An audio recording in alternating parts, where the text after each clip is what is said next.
নমস্কার।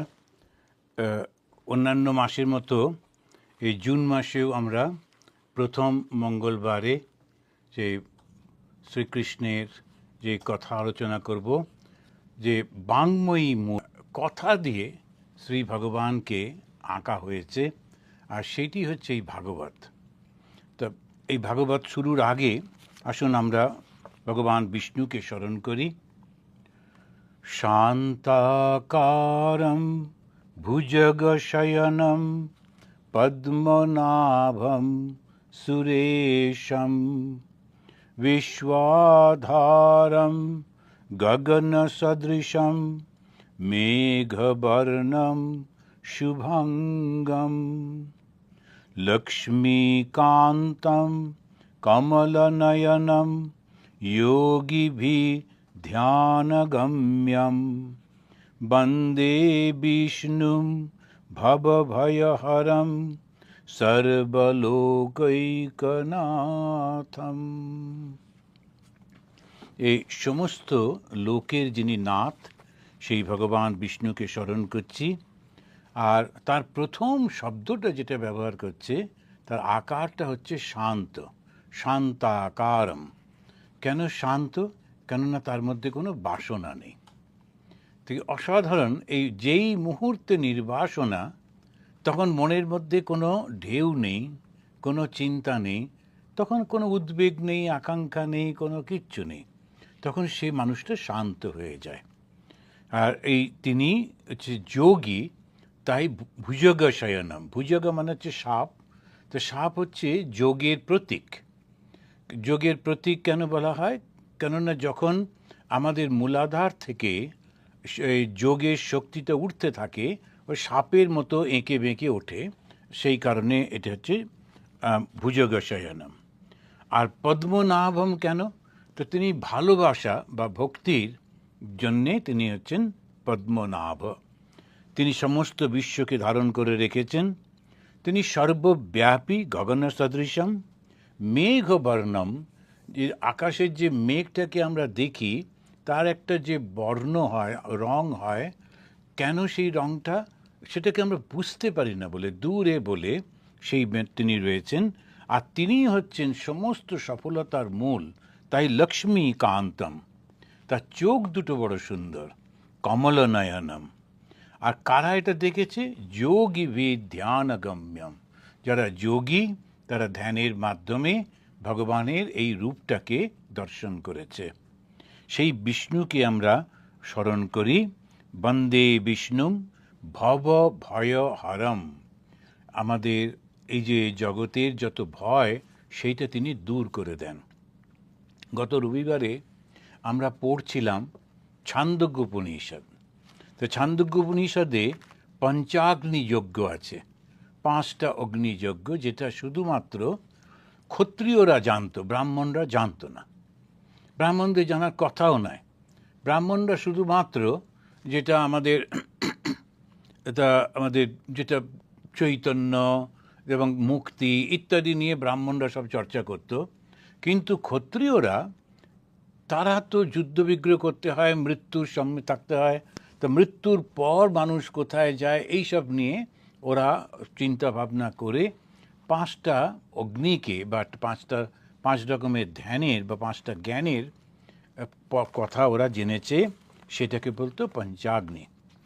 তো একজন, সে যখন গেছে ওই রাজার কাছে চাকরি চাইতে, গ্র্যাজুয়েশনের পরে যেমন লোকেরা যায় চাকরির জন্য বিভিন্ন জায়গায়, তো ওরকমভাবে তো সে গেছে ঋষি গৌতমের ছেলে গৌতমের কাছেই পড়াশুনো করে। তখন এই রাজার কাছে গেছে, রাজা বলছে বেশ, তো তোমাকে তো চাকরি দেওয়া যাবে, কিন্তু যেমন ইন্টারভিউ হয়, তুমি সব শিখেছো?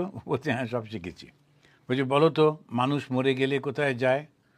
তো সেটা তো আমি জানি না। তো বলছে যাওয়ার পথে 2 ধরনের মানুষ আছে, যারা খুব ভালো মানুষ, আর এক ধরনের মানুষ খারাপ মানুষ। তো স্বাভাবিকভাবে একটা জায়গায় তো তারা যাবে না, তারা কে কোথায় যায় বললো সে তো বলতে পারছি না। এরকম করে 5টা প্রশ্ন ওকে করলেন, 5টারই উত্তর দিতে পারল না। তখন ও খুব ঘাবড়ে গিয়ে, লজ্জা পেয়ে ফিরে গিয়ে বাবার কাছে চেঁচামেচি করছে, তুমি যে আমাকে বললে সব শিখিয়ে দিয়েছো, কই আমি তো এই 5টা একটারও উত্তর দিতে পারলাম না, তুমি জেনে শুনে আমাকে অপমান করলে কেন? তখন বলে, না না, আমিও জানি না এই 5টার উত্তর, তো আমি গিয়ে শিখে আসি। এই প্রথম একজন ব্রাহ্মণ সে যাচ্ছে ক্ষত্রিয়ের কাছে জ্ঞান নিতে। তা ক্ষত্রিয় রাজারা তখনকার, তো সেই সমস্ত প্রসঙ্গে আসছিল মৃত্যু। তা মৃত্যুটা কীরকমভাবে হয়, তারপরে সেই মৃত্যুর পর জীবনটা আবার ফেরে কি করে, ওই ফেরার বর্ণনা একটু ভয়াবহ, তাহলে খুবই চিন্তার বিষয়। তার কারণ বলছে যে মৃত্যুর পর যারা খুব দেবতার পুজো করে, ভক্তি আরাধনা করে, অত পরিবার পরিজন নিয়ে চিন্তা ভাবনা করে না, যাদের মনটা সংসার থেকে খানিকটা আলাদা হয়ে গেছে, তারা দেবলোকে চলে যায়। মৃত্যুর পর তাদের যে মৃত যে আত্মাটা, সেটা কিছুদিন এখানে ঘোরাঘুরি করে, তারপরে যখন ও বোঝে না এই জগৎটার দরকার নেই, এটা আমি থাকতে পারবো না, তখন সে আলোকিত পথে তাকে নিয়ে যাওয়া হয়। যে পথ দিয়ে সে যায় সেটা পথটা আলোয় ভরা থাকে। তারপরে সে দিন, শুধু তাই না, সে সূর্যের কাছে চলে যায়, অর্থাৎ প্রচণ্ড আলোকিত অবস্থার মধ্যে দেবতাদের কাছে যায়। অর্থাৎ খুব ভালো ভালো মানুষ যেখানে থাকে সেখানে সবার মধ্যে খুব আনন্দে থাকে। তারপরে তার যখন শুভ কর্ম শেষ হয়ে যায়, তখন তাকে আবার নেমে আসতে হয় চন্দ্রালোকে, ওই চাঁদের কাছে। সেখানে এসে তার নিজের গতি অনুযায়ী সে চলে যায়। আবার ঠিক উল্টো, যারা খারাপ কাজ করেছে, স্বার্থপরের মতো কাজ করেছে ইত্যাদি ইত্যাদি, তখন তাদের যে পথটা সেটা অন্ধকারের মধ্যে দিয়ে যায়, গিয়ে তাদের পিতৃলোকে যায়। সেখানে আগে আগে যেসব লোকেরা আছে, এই মানুষেরা, তারা এই সাধারণ মানুষ, তাদের সব সেই রকম জায়গায় যায়, সেখানে গিয়ে থাকে। তারপর তাদের যখন এই সৎকর্ম শেষ হয়ে যাবে, তখন তাদের শরীরটা মিশে যায় মেঘের যে জলের মধ্যে। তারপরে ওই প্রাণটা একটা জলের ফোঁটা হয়ে সে কোনো একটা খাবারের মধ্যে প্রবেশ করে। ওরা বলছে জব, ব্রীহি, ফল মূল ইত্যাদি, কোনো না কোনো খাবারের মধ্যে সে চলে যায়। তো ওইটা ওই তখন ওই উপনিষদে বলছে খুব একটা খুবই কঠিন ব্যাপার। তার কারণ হচ্ছে ওই জলটা ঠিক ঠিক জায়গায় যদি না পড়ে, তখন আবার তাকে অপেক্ষা করতে হয়। আবার সে যখন পড়ে ধরা গেল একটা ধানের উপরে, ধানের মধ্যে সেই প্রাণটা প্রবেশ করে অপেক্ষা করছে, সেইটি কেউ কেউ একজন খাবেন, খেলে তার শরীর থেকে তার জন্ম হবে। কিন্তু দেখা গেল পশু খেয়ে নিল সেই ফলটা, তখন আবার কিছুদিন পশুর জন্ম ভোগ করে, আবার পাখি খেয়ে নিল, তখন আবার পাখির জন্ম ভোগ করতে হয়।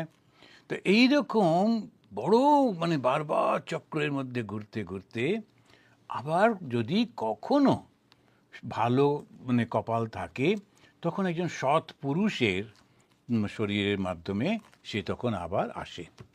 তো এই যে বর্ণনাটা খুবই ভয়াবহ। তা বলবার পর আমি দেখলাম সবার মুখগুলো শুকিয়ে গেছে, এখন জলটা কোথায় পড়বে, আমারও অবস্থা খারাপ, জলটা হয়ে কোথায় পড়বো তার ঠিক নেই। তখন আমি বললাম, না, অত কিছু চিন্তা করার কিছু নেই, এটা উপনিষদ বলেছে বটে, কিন্তু ঠাকুর বলেছেন সমস্ত কিছু নির্ভর করে ঈশ্বরের হাতে। আর শ্রী শ্রী মা বলেছেন ভগবান শ্রীরামকৃষ্ণ, এই নামটা কিন্তু অসাধারণ শক্তিশালী নাম। এটাকে তোমরা মনে করো না একটা সাধারণ কিছু। এই নাম যে করবে, জীবনের শেষ প্রান্তে, যদি জীবনের মধ্যে না হয়, অন্তত যেদিন তার মৃত্যুর মুহূর্ত আসবে, সেই মুহূর্তে ভগবান এসে তাকে নিয়ে যাবেনই যাবেন। আর যাকে ভগবান শ্রীরামকৃষ্ণ আশ্রয় দিচ্ছেন, তার আর কোনো চিন্তার কারণ নেই। তো এইটাই তখন আমাদের, তো এই যে মানুষের জীবনটা বড় মুশকিলের, তো এইটার থেকেই সমস্যাটা সৃষ্টি হচ্ছে। আমাদের সেই রাজা, তো তিনি তো মৃত্যুর পথের জন্য বসে আছেন, তো মৃত্যুর দিনক্ষণ একেবারে ঠিকঠাক করা হয়ে গিয়েছে, মৃত্যু পথগামী, কারণ উনি জানেন যে 7 দিনের মধ্যে ওনার মৃত্যু হবে। তো তিনি তখন কি করবে সেই মানুষটি, এই প্রশ্নটা, তারই উত্তর দিতে গিয়ে তিনি বলছেন যে রাজা পরীক্ষিতকে বলতে গিয়ে সুখদেব তিনি জ্ঞানী শ্রেষ্ঠ, কিন্তু এই প্রথম তিনি ভগবানের কথা বলছেন। যিনি জ্ঞানী তিনি এবারে ভক্তির কথা বলছেন। তো জ্ঞানী শ্রেষ্ঠ সুখদেব, ভক্তির মাধ্যমে মানুষ নিজের মনটি ভগবানে অর্পণ করে রাখবে। নিরন্তর চেষ্টার ফলে মনটা বিষয় থেকে শূন্য হয়ে যাবে।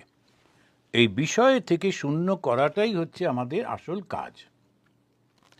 এই যে আমরা বেদান্ত বলি, বেদ অন্ত, একদম শেষ জ্ঞান বা শ্রেষ্ঠ জ্ঞান। কি সেটা শেষ জ্ঞানটা? সেটা হচ্ছে আমি আসলে এই দেহটি নই, আমি একটা আত্মা। আমার যে মন রয়েছে, মনের যে চিন্তা রয়েছে, চিন্তার সঙ্গে যা কিছু জড়িয়ে রয়েছে, এই সমস্ত কিছুই আসলে আমারই কল্পনা। যদি আমি না থাকি তাহলে তো এগুলো থাকে না। আমি যে নানান রকম ভাবছি, আমার বন্ধু, আমার শত্রু, আমার আনন্দ, আমার দুঃখ, এসবগুলো আমি আছি বলেই তো। আমি যদি না থাকি তাহলে তো এই সমস্যাটা থাকে না। তো কীরকম? খুব দুঃখ, কিন্তু ঘুমিয়ে পড়ল, তখন কিন্তু তার আর দুঃখটা নেই। যতক্ষণ না জেগে উঠছে, আবার শরীরটার সঙ্গে সম্পর্কিত হচ্ছে, মনটার সঙ্গে সম্পর্কিত হচ্ছে, ও কিন্তু দুঃখটা ভুলেই গেল, জানলই না কোথায় গেল সেই দুঃখগুলো। আর সমস্ত জগৎটা নির্ভর করে আমার মনটার ওপর। মনো এব মনুষ্যানাম কারণম বদ্ধ মোক্ষয়া। বদ্ধ মানে আমি নিজে যে কষ্ট ভোগ করি, সেটার কারণ হচ্ছে আমার মনটা। আমি নিজে যে আনন্দ ভোগ করি তার কারণ হচ্ছে আমার মনটা। এই আমার মনটাকে যদি আমি নিজে সংযত করতে পারি, তো সেরকমভাবেই এই কথাটা এরকম বলা হচ্ছে।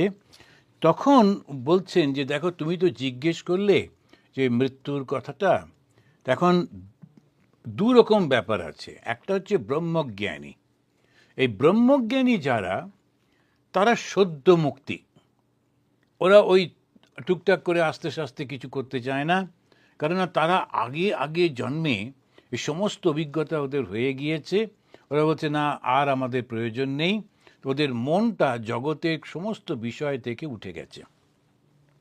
আমার মনে আছে আমরা যখন সন্ন্যাস নিতে যাব, সেটা হচ্ছে মানে 1986-এ, তখন আমাদের রঙ্গনাথানন্দজি মহারাজ, তো তিনি তখন হায়দ্রাবাদে বোধহয় ইনচার্জ ছিলেন, তো বেড়াতে এসেছিলেন অদ্বৈত আশ্রমে। আমরা অদ্বৈত আশ্রম থেকে 4 জন ব্রহ্মচারী একসঙ্গে বেলুড় মঠে যাব। সমস্ত সেন্টার থেকে ব্রহ্মচারীরা যারা সন্ন্যাস পাবে, সন্ন্যাস যাদেরকে মানে দেওয়া হবে, তো তারা সব জায়গা থেকে এসে বেলুড় মঠে 1 সপ্তাহ আগে হয়। তারপরে যেমন শ্রাদ্ধ কর্ম করতে হয়, মাথার চুল ফেলে দিতে হয়, এসব নানা রকম অনেকগুলো রিচুয়াল থাকে, করে করে মনটাকে তৈরি করে তারপরে ঠাকুরের তিথি পুজো যেদিন হয়, সেদিন রাত্রির বেলায় ওই সন্ন্যাসটা হয়। তো আমরা মহারাজকে বললাম, আমরা তো আগামীকাল বেলুড় মঠে যাব সন্ন্যাসের জন্যে, তা আপনি সন্ন্যাস সম্পর্কে একটু বলুন। তো সেটা আমাদের জীবনে একটা বিশাল ব্যাপার যে সন্ন্যাসী হতে যাচ্ছি। তখন উনি একটা খুব অদ্ভুত কথা বলেছিলেন, যে গত জন্মে যারা ইন্দ্র ছিল, তারা এই জন্মে ঠিক ঠিক সন্ন্যাসী হতে পারবে। অর্থাৎ ইন্দ্র মানে হচ্ছে দেবতাদের রাজা, ভোগ তার চূড়ান্ত, আর কোনো ভোগ বাকি নেই, সব ইচ্ছা পূরণ। সেই রকম যখন কারুর মধ্যে আর ইচ্ছা নেই, সব হয়ে গিয়েছে, দেখা হয়ে গেছে, তখন তাকে বলা হয়। তো আমার সেই একজন এসে বলছিল, মহারাজ আমরা ক্রুজে যাব। আমি বললাম যে দেখো, 8 বছর আন্দামানে ছিলাম, কতবার যে জাহাজে চেপেছি, পকেটে পয়সা নেই, শুধু শুধু ক্রুজে গিয়ে করবেটা কি, ওই একই জাহাজের মধ্যে বসে থাকা, তখন ওরা লাভ নেই। তাই আমি বললাম আমার এই এক্সপিরিয়েন্সটা হয়ে গিয়েছে। তারপরে বলল যে আর একটা কোথায় যেন নিয়ে যাবে, বললো ওখানে খুব সুন্দর পাহাড় আছে ইত্যাদি। আমি যে পাহাড় আর জঙ্গল 12 বছর কাটিয়ে এসেছি, পাহাড় আর জঙ্গল, আর ইচ্ছা নেই। তো এইরকম সব দেখা হয়ে গেছে, ঘাতক আর কত জঙ্গল দেখব, শুধু শুধু সমস্ত এই এক্সপিরিয়েন্সগুলো হয়ে গিয়েছে। এখন এইটা যখন হয়ে যায়, যেমন অত্যন্ত ধনী লোক, আমাদের যেমন ভারতবর্ষে বিড়লা, ওদের বাড়িতে কয়েকবার যাওয়া হয়েছে। তো গিয়ে কেমন করে কোটিপতিরা থাকে, আমাদের দেশের কোটিপতি, বিড়লার অবশ্য খুবই হিন্দুত্ব নিয়ে চলে, তো খুব সিম্পলভাবে থাকে। তো সব দেখা টাকা হলো টলো আর কি। সেই জন্যে ঠাকুর শ্রীরামকৃষ্ণদেব, ওরা যদি লক্ষ্য করেন ওনার জীবনে, উনি দেখলেন যে যারা যারা জমিদার, ওরা ওই পাশ বালিশ বলে না বাংলায়, লম্বা লম্বা যে বালিশগুলো গোল গোল, আগেকার দিনে জমিদাররা ব্যবসায়ীরা ওটা নিয়ে বসতো, চেয়ার টেবিল তো ছিল না, তো ওটার উপরে হাত দিয়ে এরম করে শুয়ে থাকে, আধা হাফ শুয়ে, আর গড়গড়া থেকে তামাক খায়। আর গড়গড়াটা যেটা বানিয়েছে সেটা হচ্ছে ওই রূপো দিয়ে বানানো, তো রূপোর গড়গড়ায় তামাক খাবে। আর তামাকটা তো সেই একই, রূপোতে খাক আর সোনাতে খাক। গরিব মানুষগুলো তারা মাটির বানানোতে খায়, আর বড় লোকেরা একটু রূপো দিয়ে বানানো, কিন্তু খাচ্ছে সেই, টানছে সেই তামাকটাই। তখন ঠাকুর ওরমভাবে ওই বড়লোকদের মতো করে শুলেন। তখন ওনার সেই জমিদার যে মথুরবাবু ছিলেন, ঠাকুরের ইচ্ছা হয়েছে, সঙ্গে সঙ্গে জমিদারদের মতো বিছানা করে দিলেন, পাশ বালিশ দিলেন, তারপরে গড়গড়া দিলেন, রূপোর গড়গড়া। ঠাকুর একবারে ডান দিক ফিরে গড়গড়াটা টানলেন, তারপরে আবার উল্টো করে বাঁ দিক ফিরে গড়গড়া টানলেন, তারপরে চিত হয়ে শুয়ে শুয়ে একটু গড়গড়া টানলেন, উপর হয়ে টানলেন, তারপরে উঠে পড়ে বললেন, ছি এটা কি, এখানে শুয়ে শুয়ে কত কষ্ট, এরকম করে কি কেউ ভালো আনন্দ করে? দেখে মনে হচ্ছে দারুণ আনন্দ হচ্ছে, কিরাম শুয়ে আছে, কিন্তু ওরকম শুয়ে থেকে একদম কোমর ব্যথা হয়ে যায়। তো তবু বড়লোকমি দেখাবার জন্য এরকম শুয়ে থাকতে হয়, অন্যরা সব বসে আছে, এ একটু শুয়ে আছে, এইটাই হচ্ছে। এখন এই সব অভিজ্ঞতা হবার পর ঠাকুর বলছেন, আমি মনকে বললাম, মন, এর নাম রূপোর গড়গড়ায় তামাক খাওয়া, ব্যাস হয়ে গেল, আর আমার দরকার নেই, এই একটু একটু করে সব কিছু ত্যাগ করে দিচ্ছি। তো সমস্ত বিষয়ে বাসনা শূন্য মনই হচ্ছে শুদ্ধ মন। তো আমরা যখন শুদ্ধ বলি, পবিত্র বলি, কাকে, কোনটা পবিত্রতা? যে গঙ্গার জল বা হিমালয়ের ওপরে থাকা, সে তো কত লোক থাকে, কত কি হয়, কিন্তু না, আসলে শুদ্ধতা হচ্ছে মনের মধ্যে কোনো বাসনা নেই, এই রকম, সেটা হচ্ছে পবিত্র। শুদ্ধ মনই তখন শুদ্ধ আত্মা। এটা একটা ভগবান শ্রীরামকৃষ্ণদেবের অসাধারণ কথা। শুদ্ধ মনই শুদ্ধ আত্মা, আর শুদ্ধ বুদ্ধি। শুদ্ধ বুদ্ধি মানে কি? ঠিক ঠিক সেই বুদ্ধি যা আমাদেরকে কখনোই জগতের দিকে, বন্ধনের দিকে নিয়ে যাবে না, ঠিক বলে দেবে না এটা করার দরকার নেই। তো শুদ্ধ মন, শুদ্ধ বুদ্ধি, আত্মা এক। কখনো হয় যখন বিষয়ের কোনো বাসনা, ইচ্ছা মনের মধ্যে থাকে না, যেই হলো সঙ্গে সঙ্গে বিষয়ে বাসনা না থাকার সঙ্গে সঙ্গে যেটি আসে, আত্মা প্রকাশিত হয়। আত্মাকে খুঁজতে হয় না। আমরা যখন ভগবান লাভের জন্য চেষ্টা করতে হয়, যেখানে ভগবান লাভের জন্য এদিক ওদিক যেতে হয়, ক্রিয়া করতে হয়, কোনো কর্ম করতে হয়, কখনো উপোস করছি, কখনো তীর্থযাত্রা করছি, এই সমস্ত, কিন্তু জ্ঞান মার্গে শুধু বিচার করতে হয়। আর বিচারটা কি? যে আমি তো শুদ্ধ আত্মা, আমি তো দেহ নই, আমি তো মন নই, আমি তো বুদ্ধি নই, আমার সঙ্গে এই জগতের কি সম্পর্ক? এইটা যখনই তার মধ্যে আসে, একটা ট্র্যাঙ্কুইলিটি এসে যায়। বাইরে থেকে তো বোঝা যায় না, কিন্তু ভেতরে তার মনের মধ্যে একটা অসাধারণ শান্তি বিরাজ করে, আর কোনো রকম ভয় থাকে না। তখন ওই শান্ত আকারম, শান্ত আকার ধারণ করে। এইটায় হয়ে যখন যায়, তখন সে কি হয়? জীবাত্মা পরমাত্মার সঙ্গে মিলিত হয়ে যায়। জীবাত্মাটা কি? জীবের আত্মা। জীব মানে হচ্ছে আমাদের যেমন মনে হচ্ছে আমি একটা সেপারেট আইডেন্টিটি, আমি একটা আলাদা, আমি এক ব্যক্তিত্ব, পরমাত্মার সঙ্গে মিলিত হয়ে যাচ্ছে। বারংবার উদাহরণ দিয়ে বলা হচ্ছে যে সূর্য যখন জলের উপর সে প্রতিফলিত হয়, তখন সেটা সূর্যের মতো দেখায় বটে, সেটা গরম করে যেমন সূর্য গরম করে সেরকম, উজ্জ্বলতা দেয় যেমন সূর্য উজ্জ্বলতা দেয়, সবই একই রকম, কিন্তু এটা সেপারেট।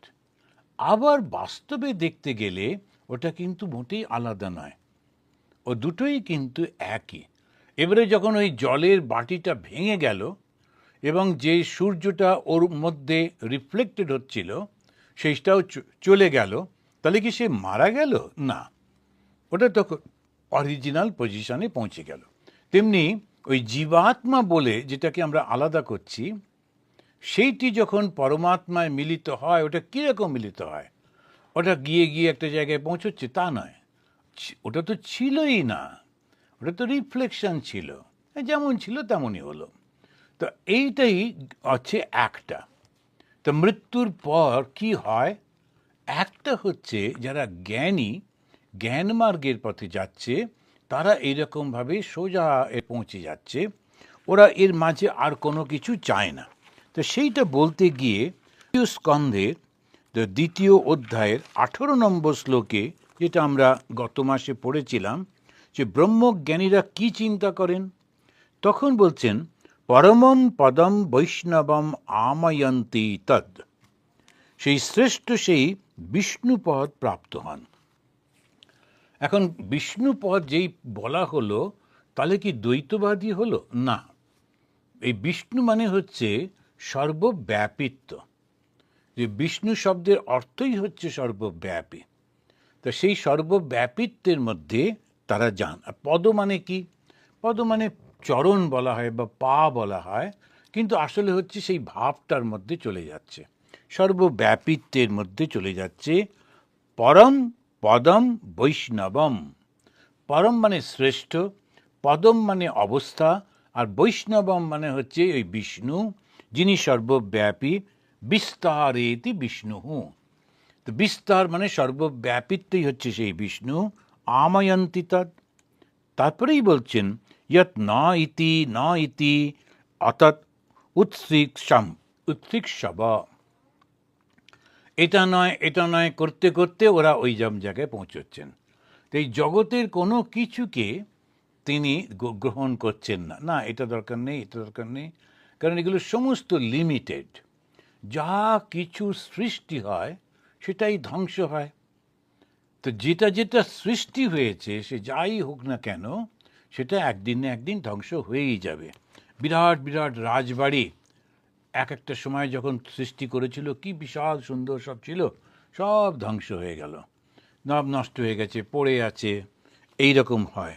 বিসৃজ্য দৌরাত্মন, দেহে আপন বোধ ত্যাগ করতে হবে। এইটা খুব কঠিন হয়। এই যে শরীরটা, সেটার সঙ্গে আমরা এমনভাবে জড়িয়ে যাই, এটা আমার শরীর, সেটা থেকে বেরোতে পারি না।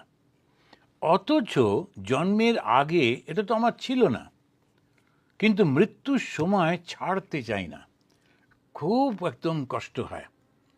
যদিও এই শরীরটা এমন কিছু নেই, কিন্তু কিভাবে মায়াতে এই শরীরটার উপরেই খুব একেবারে মন পড়ে যায়, কিছুতেই এর থেকে বেরোতে পারি না।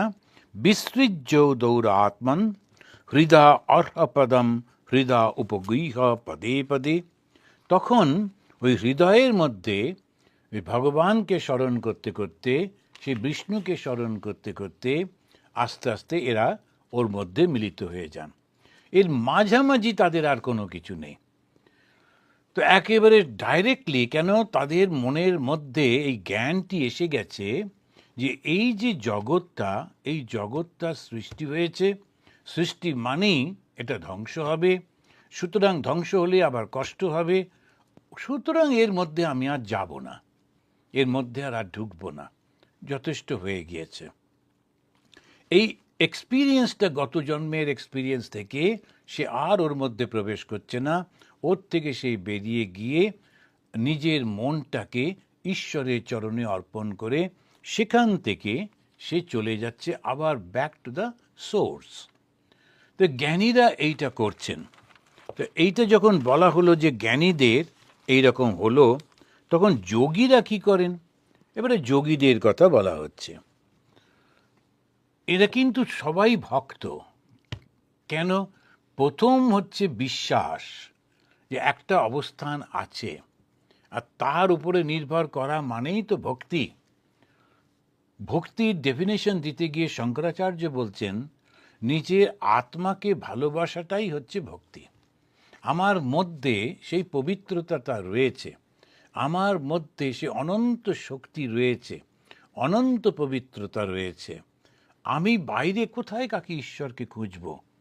এই যে একটা বিশ্বাস এবং একাগ্রতা, এই হচ্ছে ভক্তি শঙ্করাচার্যের বেদান্তের দৃষ্টি দিয়ে, এই ভক্তির ডেফিনেশন।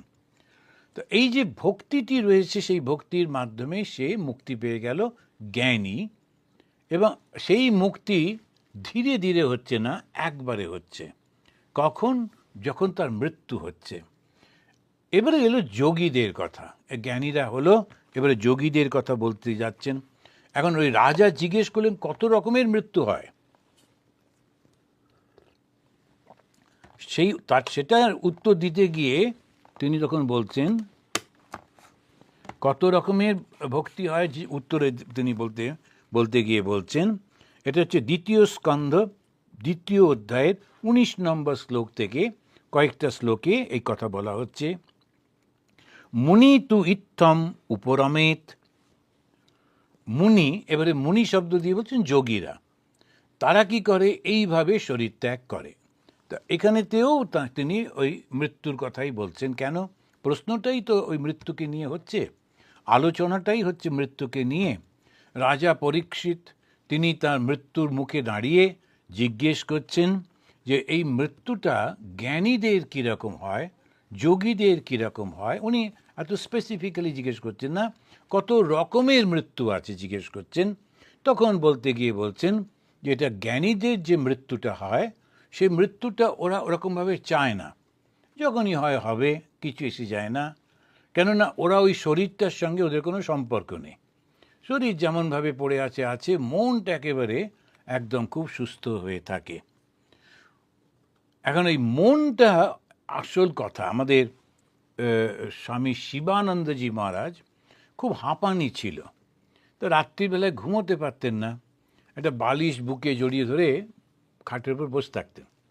তো সকালবেলায় সব সাধু ব্রহ্মচারীরা ওনাকে প্রণাম করতে যেত, তখন উনি একটু ওনাকে মুখ টুক ধুয়ে দেওয়া হতো, তখন এই খাটের উপর বসে থাকতেন, সবাই গিয়ে প্রণাম করতো। একটু কোনো সাধু জিজ্ঞেস করতেন যে মহারাজ আপনি কেমন আছেন? উনি বলছেন এই শরীরটা ভালো নেই, কিন্তু আমি ভালো আছি। সবসময় উনি এরকমভাবে বলতেন, এই শরীরটা ভালো নেই কিন্তু আমি ভালো আছি, তা শরীরের সঙ্গে আমার কোনো সম্পর্ক নেই। এরকমভাবে উনি নিজেকে একদম আলাদা করে রাখতে পারতেন, যে দুঃখ জানে শরীর জানে, এরকমভাবে বলতেন। আমি গেছিলাম এবারে ইয়েতে জানুয়ারি ফেব্রুয়ারি, ওই যে বাইরে গেছিলাম, তখন অস্ট্রেলিয়া গিয়ে আমাদের ওই মহারাজের সঙ্গে দেখা করলাম, স্বামী শ্রীধরানন্দজি। তো আমরা যখন ব্রহ্মচারী তখন থেকে ওনার সঙ্গে পরিচয়, তো এই দীর্ঘদিনের পরিচয়, 100 বছর হয়ে গেল। এখন কখন কি হয় এসব ভেবে ভাবলাম একবার দেখা করে আসি। তা প্রথমে তো দেখা মানে শরীর খুব খারাপ ছিল ওনার, একদিন দুদিন পরে দেখা হলো, কিন্তু এত কার্টিয়াস, এটা একদম দেখার মতো। উনি একেবারে শয্যাশায়ী রয়েছেন, ডাক্তাররা ভাবছে হসপিটাল নিয়ে যাব কি না, এরকম একটা অবস্থার মধ্যে। ওনার স্বামী বিবেকানন্দের তিথি পুজো ছিল, ওনার বক্তৃতা করার কথা, উনি তো বিছানাতে। আমাকে ওরা বলল আপনি এসছেন, আপনি একটু বলে দিন।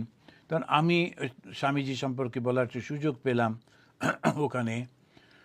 তারপরের দিনে তখন ওনার যারা সেবক তারা বললো এবারে মহারাজ বলেছেন আপনি একটু আসুন।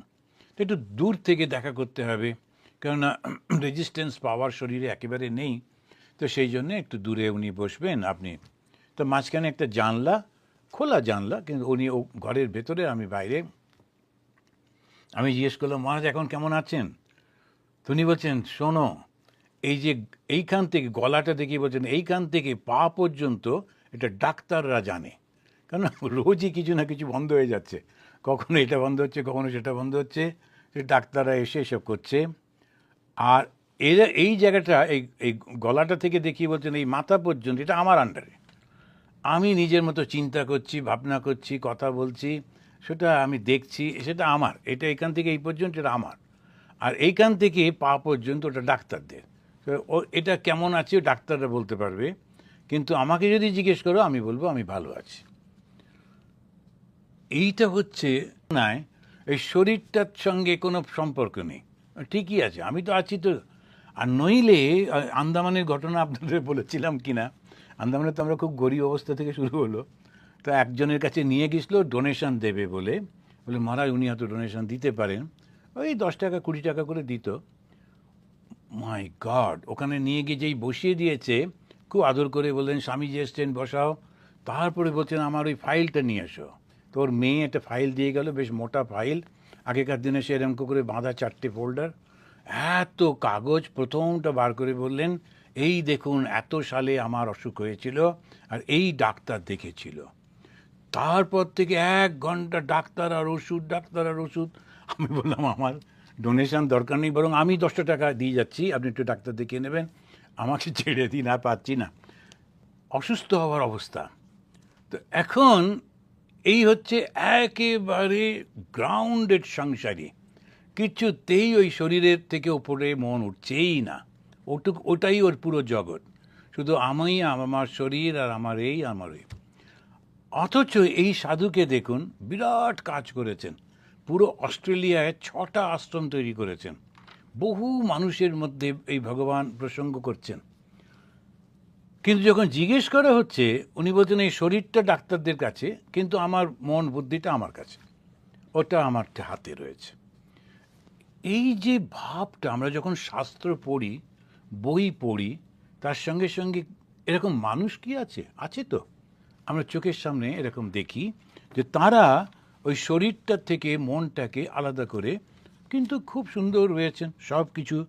ওর মধ্যে জিজ্ঞেস করছেন যে তুমি কি কি খেতে ভালোবাসো, ওদেরকে একটু বলে দিও। আবার ওদের যারা সেবক ছিল বলে এই ওকে ভালো করে দেখাশোনা করবি, অমুক তমুক, কোন কোন জায়গায় বেড়াতে যাবে সেটা জিজ্ঞেস করছেন, কে কে গাড়ি করে নিয়ে যাবে, সব ডিটেলস ওই বসে বসে সমস্ত করছেন, যেটি যেটি কর্তব্য।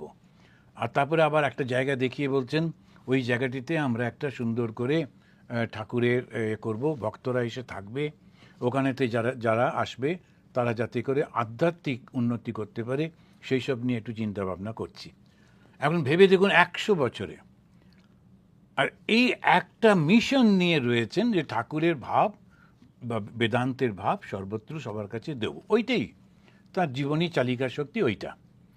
এই যে ভাবটা যে আমরা দেখতে পাই, তো ভাগবতে যখন আলোচনা হচ্ছেন সুখদেব বলছেন যে জ্ঞানী যারা, তারা জানেন এই দেহের সঙ্গে তাদের কোনো সম্পর্ক নেই, তারা ওই দেহটা ত্যাগ করে চলে যাবেন, গিয়ে মিলিত হয়ে যাবেন। আর যোগীরা কি করেন সেটা বলতে গিয়ে উনি তখন বলছেন মুনি তু ইত্থম উপরমেত, যোগীরাও যখন ঠিক করেন যে শরীর ত্যাগ করবেন। আর যোগীদের একটা সুবিধা আছে কি, ওরা নিজেরাই ঠিক করে কখন ও শরীরটা ত্যাগ করবে, ওটা ওর কন্ট্রোলে থাকে। এখন সেই জন্যে ওই যোগীরা মৃত্যুটা হঠাৎ করে আসবে এরকম না, ও ঠিক জানে যে কখন আমি মারা যাব, কখন আমাকে, ও ঠিক করে নেয় যে আমি এইবারে দেহটা ছেড়ে দেব, ত্যাগ করব। মুনি তু ইত্থম উপরমেত, ত্যাগ করবেন, কিভাবে সে ত্যাগ করবেন, সপান চীনা, নিজের পায়ের দ্বারা। এবারে ঠিক করলেন যে আমি মারা যাব, আর দরকার নেই, অনেক দিন রয়েছি এই সংসারে, আর আমার এমনি কোনো কাজ নেই, সুতরাং আমাকে এবারে চলে যাওয়া ভালো। তখন উনি একটা আসনে বসেন, নিজের পা দিয়ে বায়ুটাকে বন্ধ করেন, করে শরীরের সমস্ত যত যেখানে ছিদ্র রয়েছে সেইগুলো বন্ধ করেন, করে তার মনটাকে একদম সুষুম্না থেকে শুরু করে, সুষুম্না পথে চলতে থাকেন, মূলাধার থেকে শুরু করেন, আর সুষুম্না পথে একটু একটু একটু করে করে উঠতে উঠতে মূলাধার, স্বাধিষ্ঠান, মণিপুর, অনাহত, বিশুদ্ধ, এই কপালের কাছে এসে আজ্ঞাচক্র করে সহস্রারে গিয়ে তিনি ওই সহস্রারটা ফেটে তার আত্মাটা চলে যায়।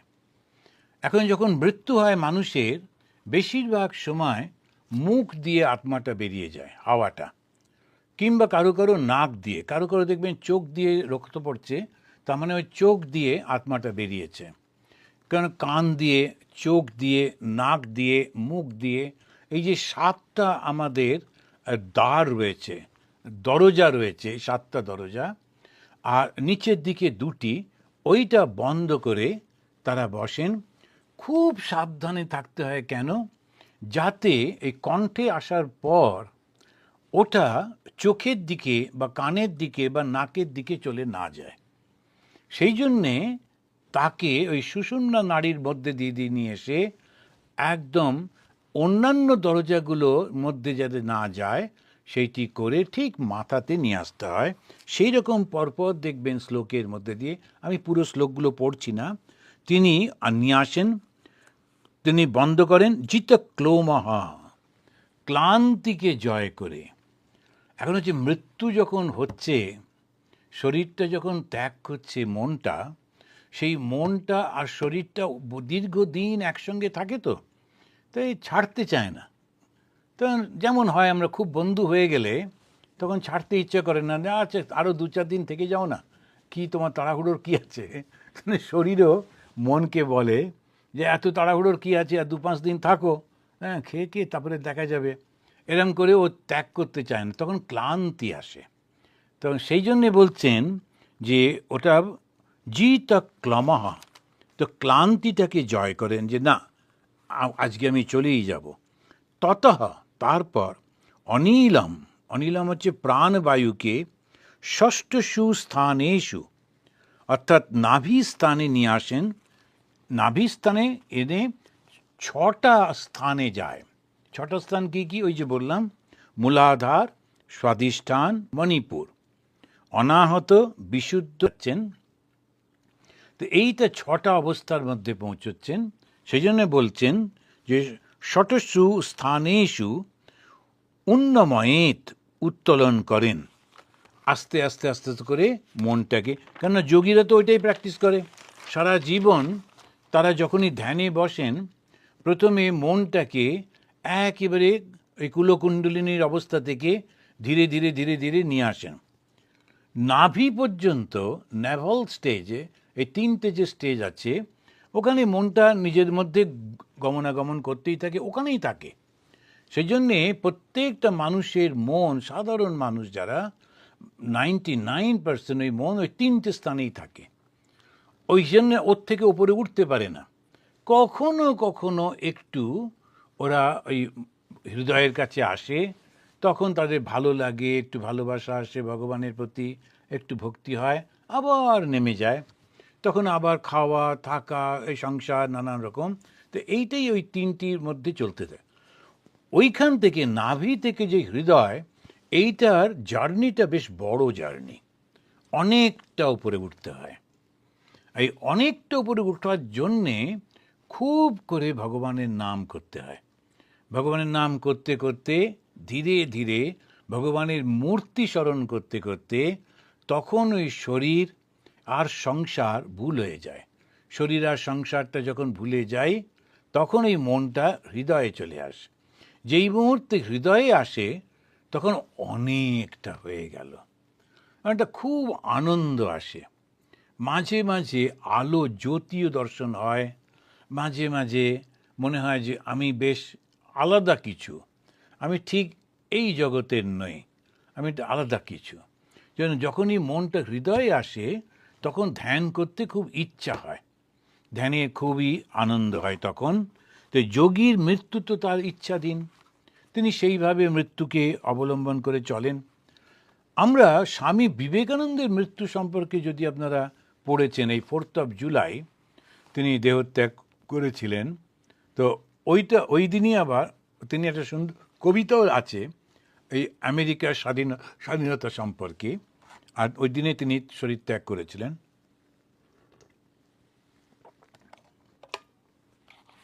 তো আমাদের ওই স্বামীজিকে দেখছি 4th of July সকালবেলায় উঠে যেমন উনি যান মন্দিরে গিয়ে বসলেন, তারপরেতে ওই 3 ঘন্টা 4 ঘন্টা একটানা ধ্যান করলেন। সকাল থেকে ধ্যান করে খুব খুশি হয়ে নেমে এলেন, সবার সঙ্গে গল্প টল্প করলেন, তারপরে ব্রেকফাস্ট খেলেন। ব্রেকফাস্টের পর ব্রহ্মচারীদের তিনি সংস্কৃত গ্রামার পড়ালেন ওই দিনে। জুলাইয়ে। তারপরে বিভিন্ন সমস্ত করে তারপরে ওইখানে সামনে যারা যারা বেলুড় মঠ গেছেন আপনারা জানেন যে আমাদের যে মঠ অফিস যেটাকে বলা হয়, স্বামীজির যে ঘর, পুরনো মন্দির, ওইখানে একটা বড় উঠোন মতো আছে না, ওর উপরে পায়চারি করছিলেন ওই উঠোনটাতে। আর খুবই একটা গান করছিলেন নিজের মনে মনে গুনগুন করে, শ্যামা মা কি আমার কালো রে, এই করে করে উনি এই গানটা করছিলেন আর বেড়াচ্ছিলেন। বেড়াতে বেড়াতে নিজে নিজেই বলছেন, যেটা প্রেমানন্দজি মহারাজ শুনে ফেলেছিলেন। প্রেমানন্দজি ওখান দিয়েই পাস করছিলেন, উনি শুনছেন। স্বামী বিবেকানন্দ বলছেন, আর একটা বিবেকানন্দ থাকলে বুঝতে পারত এই বিবেকানন্দ কি করে গেল। তো এইটা উনি নিজেই নিজেকে বলছেন, আর একটা বিবেকানন্দ থাকলে বুঝতে পারত। কারণ ওই লেভেলটা না হলে বুঝতে পারা যায় না তো যে কতখানি অবদান। তো ওই সমস্ত করলেন, করে টোরে তারপরে দুপুরে খেয়ে খাবার সময় মজাও করলেন, করে টোরে সব গিয়ে উনি শুলেন। তখন এই সন্ধেবেলায় ব্রহ্মচারীকে বলছেন, আমার জপের মালা এনে দে। ওনার দুটো জপের মালা ছিল, সেই দুটো জপের মালা উনি নিয়ে একটা খানিকটা করতেন, তারপরে রেখে আর একটা করতেন। সেই বললেন আমি না ডাকলে আসবি না। তা ব্রহ্মচারী ওর পায়ের কাছে বসে থাকার কথা, তো উনি তা না করে ও গিয়ে বাইরে গিয়ে বসলো।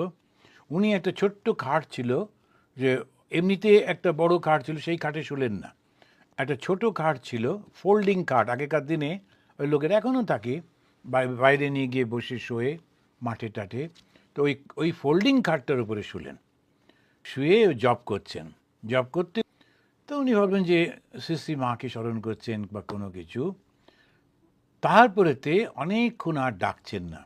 তখন উনি এসে দেখছেন উনি ওই জব থেমে গেছে, হাতে মালা ধরা।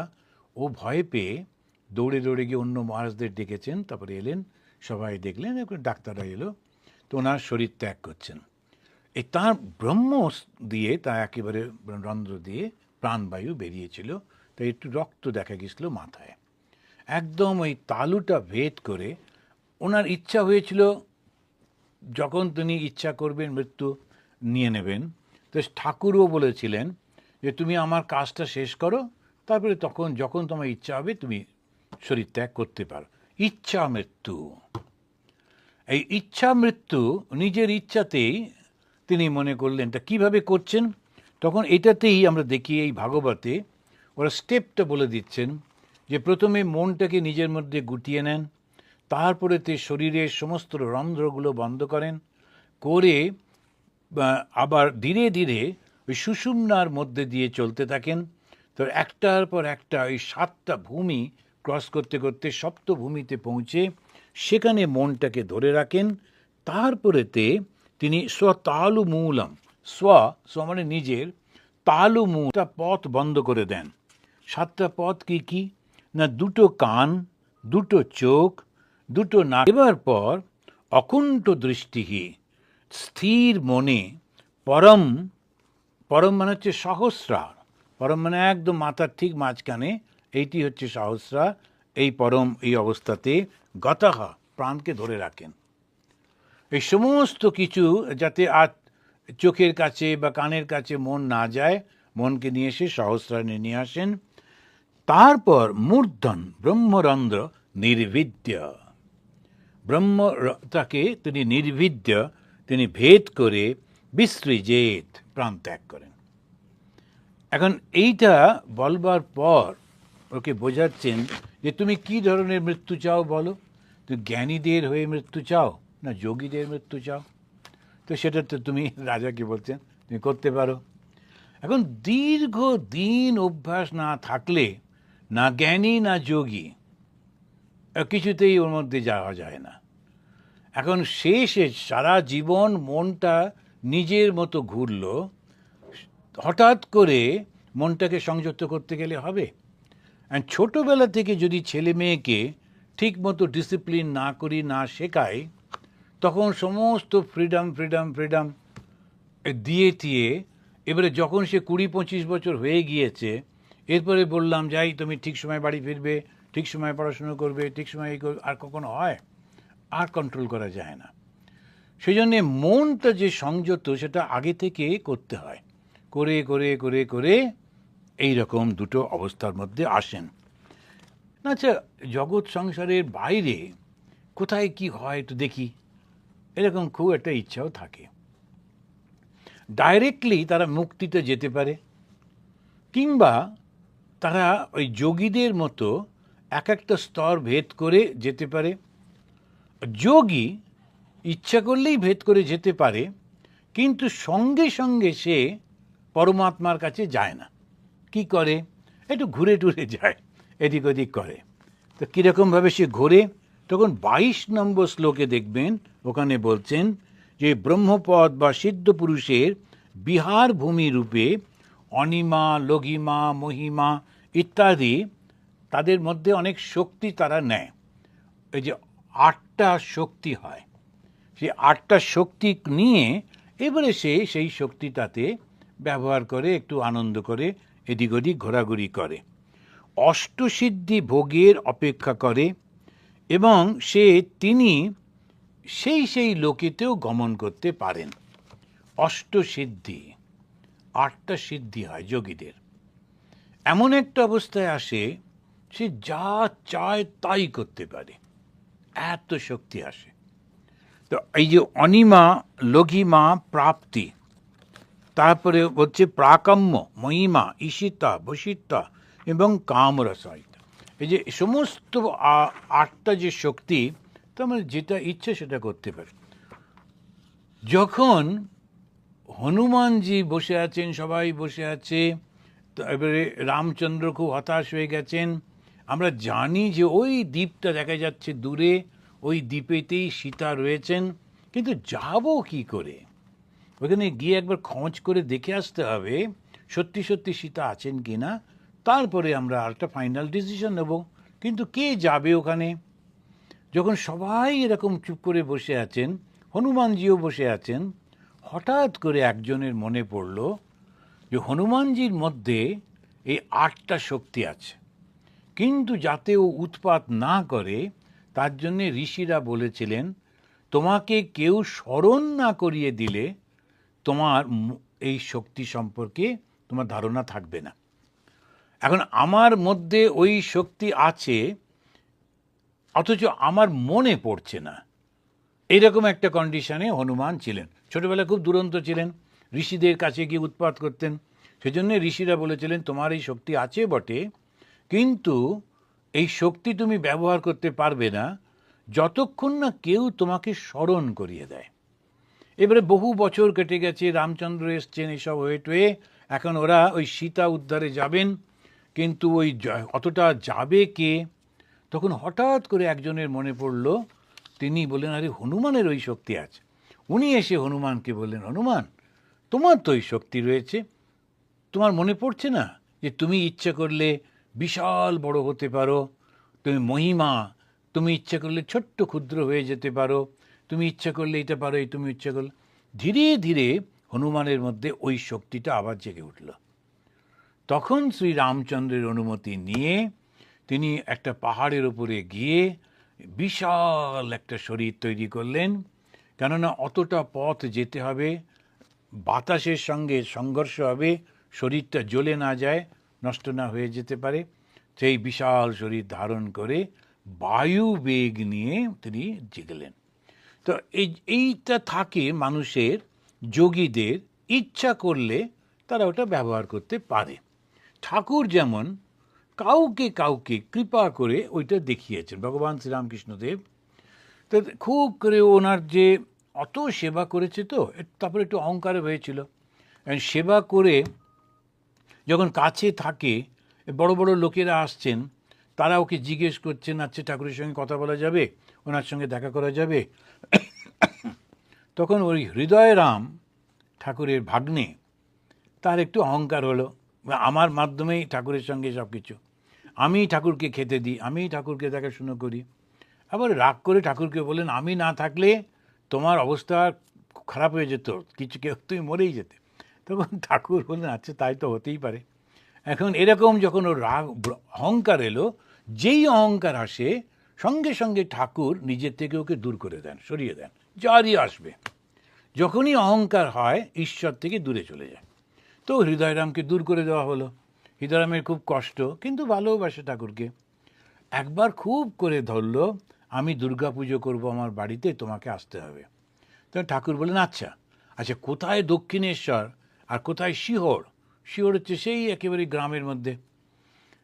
এখন ঠাকুর বলেছেন আচ্ছা, হৃদয়রাম তো জানে ঠাকুর একবার কথা দিলে কথা রাখবেনই রাখবেন। ও বাড়িতে পুজো করছে, ষষ্ঠী গেল, সপ্তমী গেল, অষ্টমীর দিনে ও খুব কান্না পেয়ে গেছে, খুব করে কাঁদছে এবং সত্যি সত্যি ঠাকুরকে চাইছিল। সেই অবস্থাটা যেই এলো, ও যখন চোখ দিয়ে জল পড়ছে, তুমি আর কথা দিলে তুমি এলে না, তখনই ও দেখছে ঠাকুর মা দুর্গার পাশে দাঁড়িয়ে মাকে হাওয়া করছেন। এবারে কিন্তু সত্যি সত্যি ঠাকুরকে দেখলো, তার সঙ্গে কথা বলল, তার সঙ্গ করলো, অথচ ঠাকুর দক্ষিণেশ্বরে বসে আছেন। এরকম আর একজনও দেখেছিল, সে গিয়েছিল ঢাকাতে, বাংলাদেশের ঢাকা। সেখানে গিয়ে ঠাকুরকে দেখলো ওর পাশে বসে বসে আলোচনা শুনছেন। হঠাৎ করে ঠাকুরকে ওর পাশে বসে থাকতে দেখে ও কপ করে হাতটা ধরেছে, ঠাকুরের হাতটা। তখন দেখলো না, বায়ু না, সত্যি সত্যি মানুষ, ছবি না, সত্যি সত্যি মানুষ, একদম হাতটা ধরে বসে থেকে তারপরে, অথচ ঠাকুর দক্ষিণেশ্বরে। এখন এই রকম যে ছোট ছোট ঘটনাগুলোতে দেখা যায় ঠাকুরের মধ্যে প্রচণ্ড শক্তি ছিল এবং তিনি এরকম কাউকে কাউকে করেছেন। এই শক্তি তিনি বিবেকানন্দকে দিতে চেয়েছিলেন, বলেছিলেন হ্যাঁ রে, তোকে আমি অষ্টসিদ্ধি দেবো, নিবি?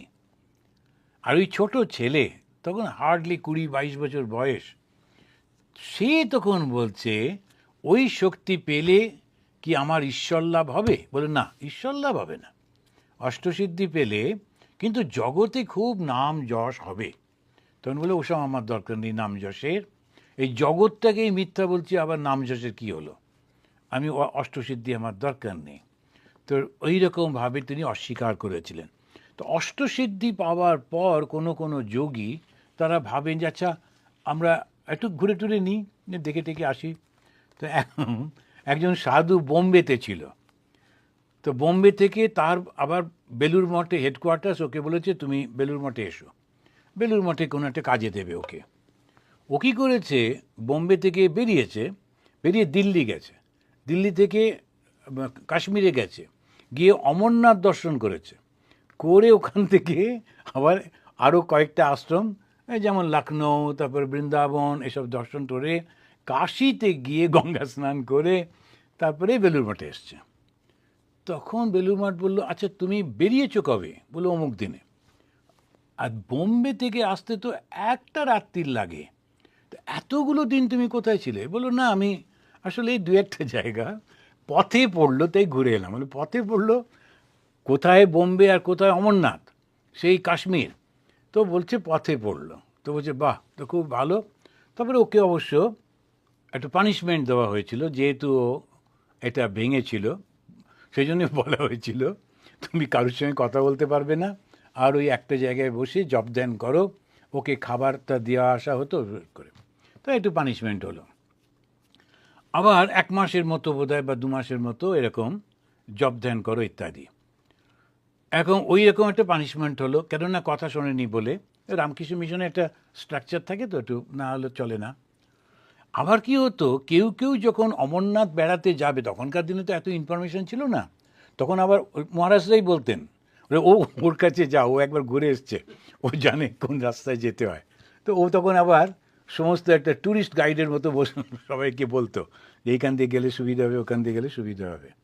তো এই সমস্ত হতো। তা আমাদেরও মৃত্যুর আগে যোগীদের ক্ষমতা এসেছে, তখন সে মনে করছে আচ্ছা একটু ঘুরে টুরে যাই, দেখি না কি কোথায় কি আছে ইত্যাদি। তা মৃত্যুর আগে যোগীরা ডাইরেক্টলি মৃত্যুতে যেতে পারে, না হলে এই একটু ক্ষমতাটা ব্যবহার করতে পারে। এবং সে সিদ্ধ পুরুষরা যেখানে থাকেন সেই সব জায়গাগুলো ও ঘুরে দেখে যেতে পারে। তারপরে উনি বলছেন যোগসিদ্ধ পুরুষরা স্থূল দেহ ধারণ, সূক্ষ্ম দেহ ধারণ করে ত্রিলোকে ঘুরতে পারেন। ত্রিলোক, 3টে লোক হচ্ছে স্বর্গ, মর্ত্য এবং পাতাল। এই 3টে জায়গাতেই সূক্ষ্ম দেহে তারা যেতে পারে, ভেতরে বাইরে সর্বত্র তারা বিচরণ করতে পারেন। জ্ঞান, তপস্যা, যোগ ও সমাধিসিদ্ধ যোগীর এই গতির আর কোনো সকাম কর্মের দ্বারা লাভ করা যায় না। এখন এই যোগী তিনি এইরকম ঘুরছেন বটে, ডাইরেক্টলি তিনি মুক্তির মধ্যে যাচ্ছেন না। তা যদি আমরা বলি এ কীরকম ধরনের যোগী, সে মুক্তি চাইছে না, এদিক ওদিক ঘুরছে, তার মানে তার তো ইচ্ছা আছে, তো তা হোক।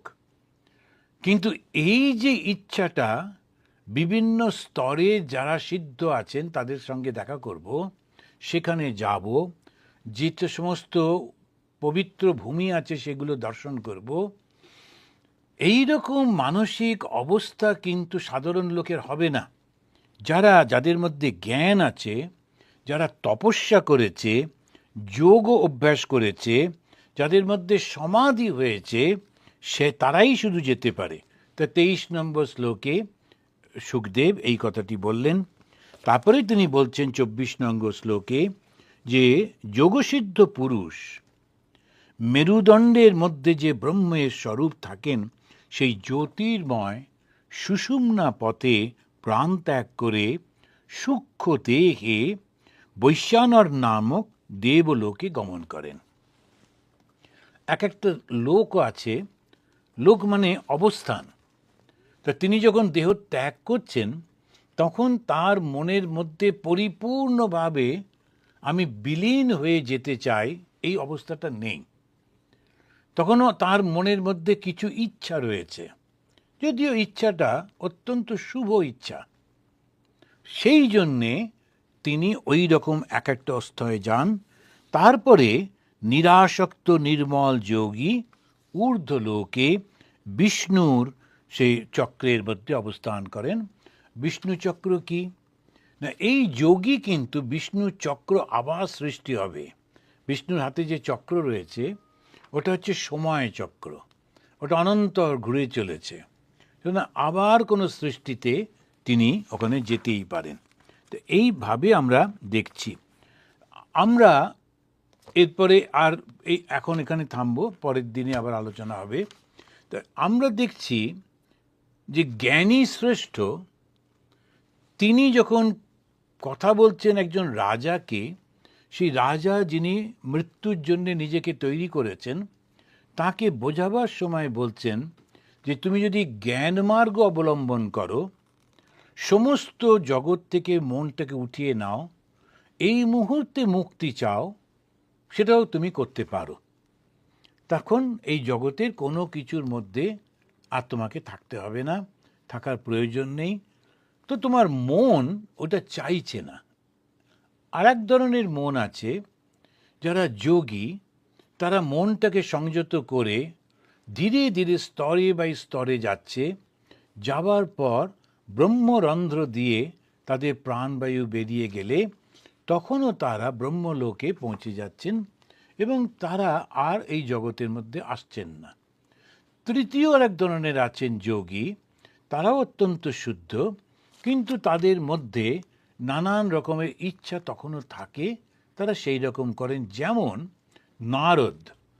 নারদ কিন্তু শুদ্ধ, কিন্তু তবু তার ইচ্ছা জগতের মানুষের সমস্ত দুঃখ কষ্টের খবরটা তিনি ভগবানের কাছে পৌঁছে দেবেন। আর তাদের কি করে, যারা যারা একটু ভালো, তাদের কি করে সাহায্য করা যায়, তাদের দুঃখ কষ্টটা লাঘব করা যায়, এই জন্যে নারদ ওই ভগবানের নাম করতে করতে ঘোরেন। নারদের মিশন, তার উদ্দেশ্য হচ্ছে যে মানুষের সেবা করা। এইটি করতে করতে আমরা দেখব এর পরের দিনে আমরা এটা শেষ করে আর একটি প্রশ্নের মধ্যে প্রবেশ করব। তো আজকে এই পর্যন্ত থাকুক, আমরা এর পরের দিনে আবার এই পাঠটা করব। আসুন আমরা 3 বার শান্তি মন্ত্র উচ্চারণ করি এবং শেষ করব। আমরা 24 পর্যন্ত পড়লাম,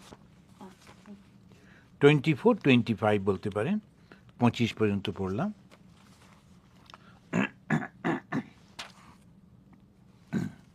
তাহলে এবারে শান্তি মন্ত্র উচ্চারণ করি। ওম শান্তি শান্তি शांति। हरि ओम तत्सत। श्री राम कृष्ण अर्पणमस्तु।